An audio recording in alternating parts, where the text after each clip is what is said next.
This is part of my week of, hey, I'm thinking like Joe Rivera with all my start sit advice because I'm recommending we sit all of his least favorite players and all of his favorite players are in the starting options. It was very strange writing through that. I'm like, it feels like Joe is kind of in my mind this week.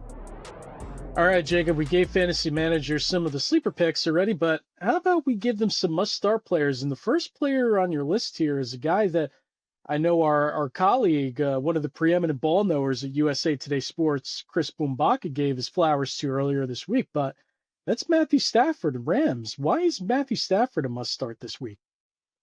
Yeah, Stafford has been playing very well the last couple of weeks. He's thrown for at least 375 yards and 3 touchdowns in back-to-back games. So, he's been utilizing Puka Nacua and Devontae Adams, who are one of the best receiver duos in the league. So he's already worked his way into that sort of maybe he's a weekly must start. But if you have any doubts this week against a Ravens team that's ravaged by injuries, they were missing, I believe on their inactives list, there's 7 inactive players. There was a combined 20 Pro Bowls on that list last week. So they are just decimated by injuries. Their defense has been leaky as a result of it. They're allowing a league high 35.4 points per game entering week 6. So Stafford has a really high ceiling in this matchup. It could end up being the top fantasy scorer this week overall. All right, Jacob. This next must start gets me excited because this guy has been one of the top storylines in the NFL, and it's not for his production. It's actually for his lack of production, but you're taking a swing with A.J. Brown this week. So sell fantasy managers on A.J. Brown being a must start.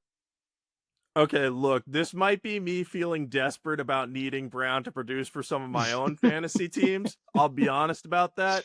But at the same time, I like his matchup against the Giants. They've allowed the second most receiving yards this year to wide receivers, 924 through 5 weeks.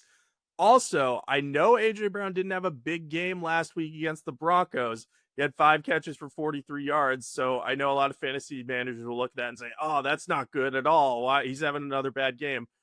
But it's important to note that he was playing against Patrick Surtain last week, who's one of the best, cornerbacks, if not the best cornerback in the NFL right now. So he was doing well to get open in that lockdown type matchup. And Jalen Hurts, if he hadn't overthrown Brown on a deep ball, it could have been a much better stat line because Brown could have had a walk-in touchdown on that. So I think after it seems like the Eagles had some team meeting, whether it was between Barkley, Hurts, and Brown or whoever was involved, they seem to be trying to get on the same page with that offense. So it's going to come together at some point. They have a new offensive coordinator. It's always tough to transition in that moment. But I just think that this is the matchup where A.J. Brown breaks out, and it's a good matchup for him. And I don't know, man. You just can't keep him under lock for that long, right? No, I'm with you, Jacob. Like at some point, the dam's got to break, right? Like heading into the season, we knew that Saquon Barkley probably wasn't going to give you the same fantasy production as last year, let alone the same production, right? But you said to yourself, well, even with the new offensive coordinator and Kevin Patullo and trying to figure this out, it's like, well, you can lean on AJ Brown, right? Because he's AJ Brown and Jalen Hurts and him developed decent chemistry last year, but it just hasn't happened yet. So this actually asks the question, what moving forward, what's the fantasy outlook you think for the Eagles offense? I feel like we've touched on this before, but have you seen any advancement in recent weeks? I haven't really seen advancement except with Devontae Smith. It seems like he's getting a little more comfortable. He's more in rhythm with Jalen Hurts. So maybe that will make Smith the Eagles receiver to own and roster and start moving forward. But I still think that you're going to see them lean more on Saquon. We know he's a little bit banged up right now. He's dealing with a little bit of knee soreness going into this Thursday night game. So from that perspective, the mini bye will be coming at a good time for him. Uh, and I think that if they can just get Brown involved and a little bit happier, things will start to come together there. At the same time, this passing offense isn't really going to be an explosive one that's going to support 2 high-end fantasy receivers just because they don't attempt that many passes. They're a very run-heavy team. So, if Devontae Smith continues to get more of the targets from Jalen Hurts and Brown and him continue to struggle to connect, then that's going to make Smith the Eagles receiver to own. And that's kind of a wild thing to think about considering how highly Brown was drafted, but it's something that fantasy managers are going to have to weigh over the next couple of weeks. Do they really want Brown or are they going to put him on the bench each week? We had cryptic tweet AJ Brown And on the I guess the wide receiver DEFCON scale, we're still a few steps away from angry post game sunglasses wide receiver, right? And then at DEFCON 1 you'll have the angry wide receiver trade request. So we'll see. We'll see where it goes with AJ Brown. But the Eagles, listen, the Eagles are the Eagles, right? We know they have talent. So maybe they'll figure it out this week. And Jacob, last on your must starts list, we already talked about one Chargers running back on a separate segment, but let's talk about another Chargers running back at the Dolphins this week, and that's Hassan Haskins. Why is he a must start for you? Yeah, if Kamani Vidal is the sleeper option with explosive playmaking ability, then Haskins is the guy you want to have just in your lineup because he's going to get volume and he's a big bodied dude. He's 6'2, 228 pounds. He's the most sensible option to take over any goal line carries that the Chargers might get in this matchup. And the Dolphins have only allowed 2 rushing touchdowns to running backs this year, but we hit on it earlier. They allow the most rushing yards to the position this year, so it seems like that dam's going to break at some point. They're going to allow more touchdowns on the ground to running backs. And we saw Rico Dowdle punch in a score last week. So why can't Hassan Haskins do it? He seems like a safe bet to get like 10 to 15 carries and maybe get a touchdown. That'll be enough to make him a very effective fantasy asset, if not an RB2 this week. All right, Jacob. So let's move on to some must sit players. And let me tell you something, brother.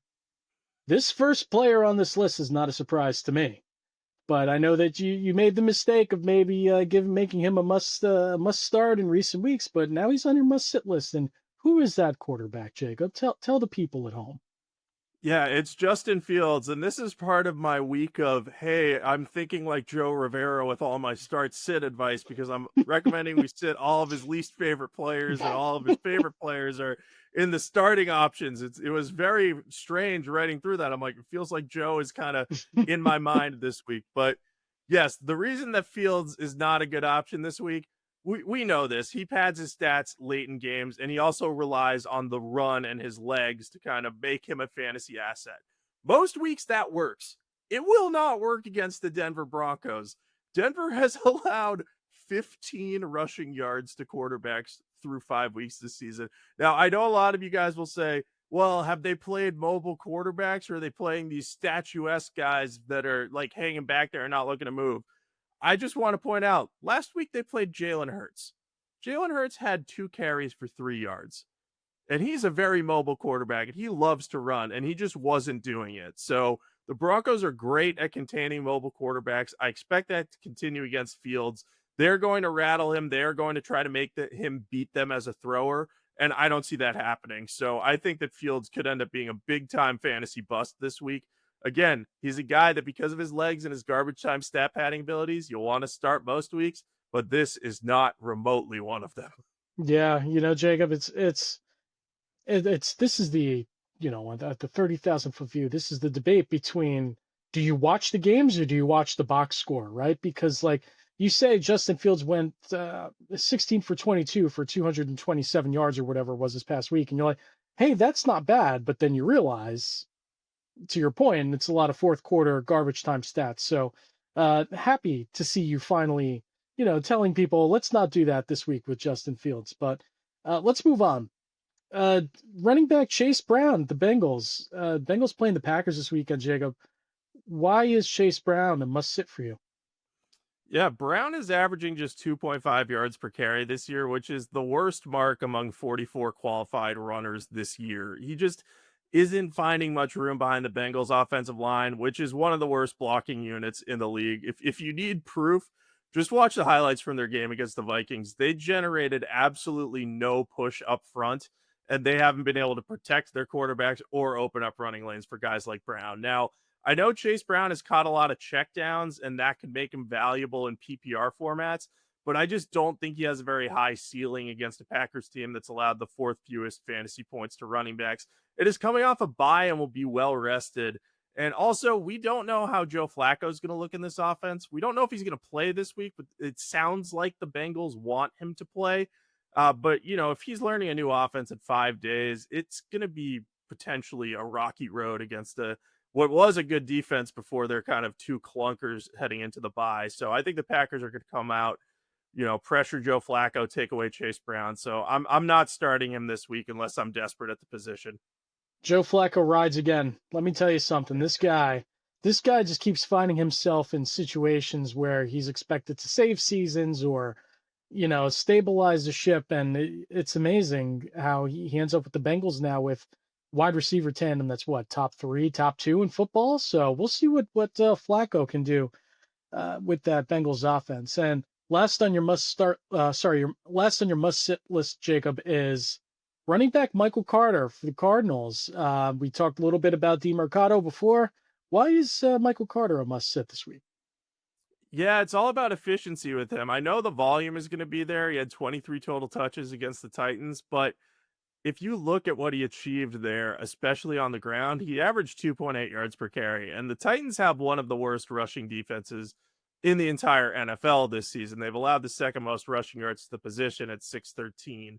Uh, so that's behind only the Dolphins. But Carter wasn't able to take advantage of that. Now he's facing a much better looking Colts team that has only allowed two rushing touchdowns to that has only allowed two rushing touchdowns to running backs this season. So if you're looking at him and saying, well, maybe he'll get a touchdown because he's getting volume, even if he doesn't get the yardage, doesn't look like the type of matchup where he's going to be able to kind of, you're not going to be guaranteed of getting that. So he could end up having a disappointing outing. And we don't know if Jonathan Gannon's going to ride the hot hand. Maybe Amari DiMercato will emerge this week after their sideline spat as the leader. I don't think that'll happen, but I still don't like Carter's upside. I just think it's pretty low. All right, Jacob, we're debuting, or should I say, all right, partner, we're debuting a new segment here, hoping that you can help fantasy managers hit the ecstasy of gold. Those who know. Want to welcome in Big Take Jake. Jacob, give us your boldest fantasy prediction this upcoming week. All right, Joe. All right, partner. We're going to go for a big swing here.